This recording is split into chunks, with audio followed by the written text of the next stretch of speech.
Abby Siau, and this is my Persuasion speech, and these are my 6 audience members. Jean Smith, Wendy Siau, Danny Siau, Cole Miller, Paul Smith.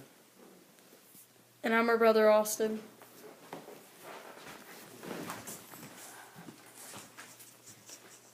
Though texting is a valuable way of communicating, some people spend too much time sending messages by phone instead of interacting with others face-to-face. Personally, I am guilty of this as well. People nowadays depend too highly on their smartphones for communication. Every day, millions of people log on to Facebook, Instagram, and Twitter to keep up with their peers' everyday lives without actually having to know them. It does not always have to be texting. This gives society excuses to avoid confrontation with individuals because their lives are in the palm of your hands. Although some social networks and text messaging are the only way for long-distance relationships to keep in touch with loved ones, it should be limited with people who live in the same area. Depending on cell phones for the only way of communication restricts people from handling confrontation well, being unable to identify their true emotions over the phone, and the inability to tell the difference between real and fake. By depending on cell phones for communication, face-to-face confrontation becomes more difficult to endure. When dealing with relationship problems with a significant other, talking becomes harder to do. The key to a relationship is being able to talk to one another. Relying on cell phones makes communication between one another more nerve-wracking. You have more of a connection face-to-face also. Job interviews require private conversing with the employer. Having more experience with face-to-face interactions makes the interview run smoother. Cell phone dependability can render the ability to speak well informally. Cell phone slang becomes habitual and makes speaking correctly difficult. Meeting new people can also be difficult. A person can become so used to communicating with strangers by social networks and text messaging that they're not actually able to do it in person. People may portray different personalities over the phone than in real life. Again, face-to-face confrontation becomes more difficult because of always hiding behind a cell phone.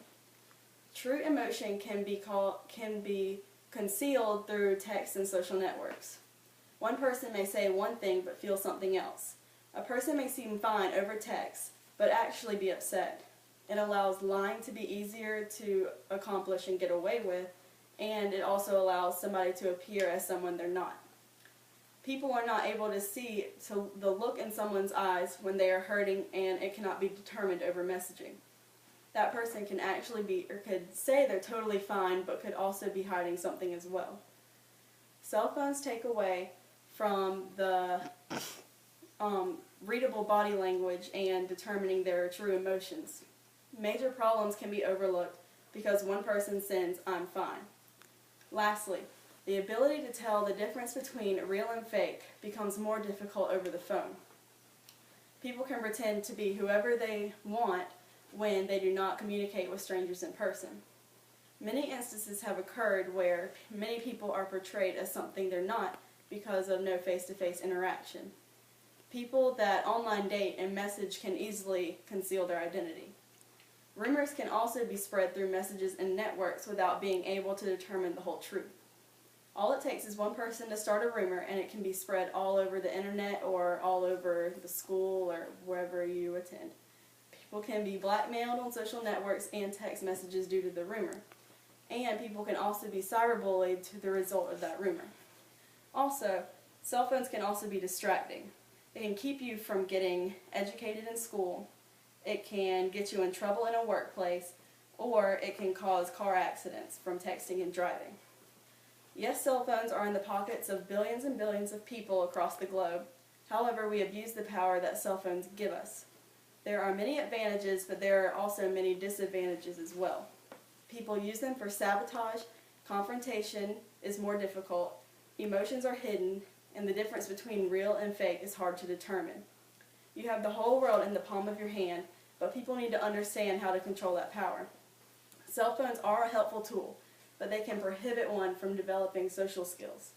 Therefore, usage should be limited. My 3 sources were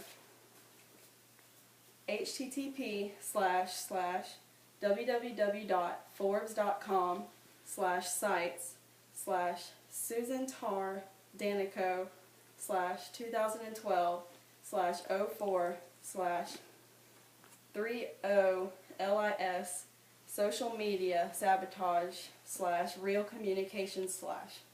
My second source was http://www.prlog.org/10718004 the cellular phone disadvantages.html.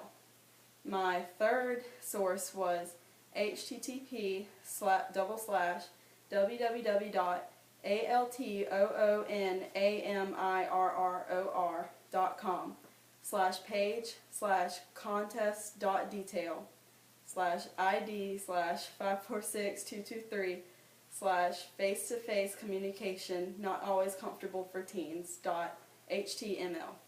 Thank you.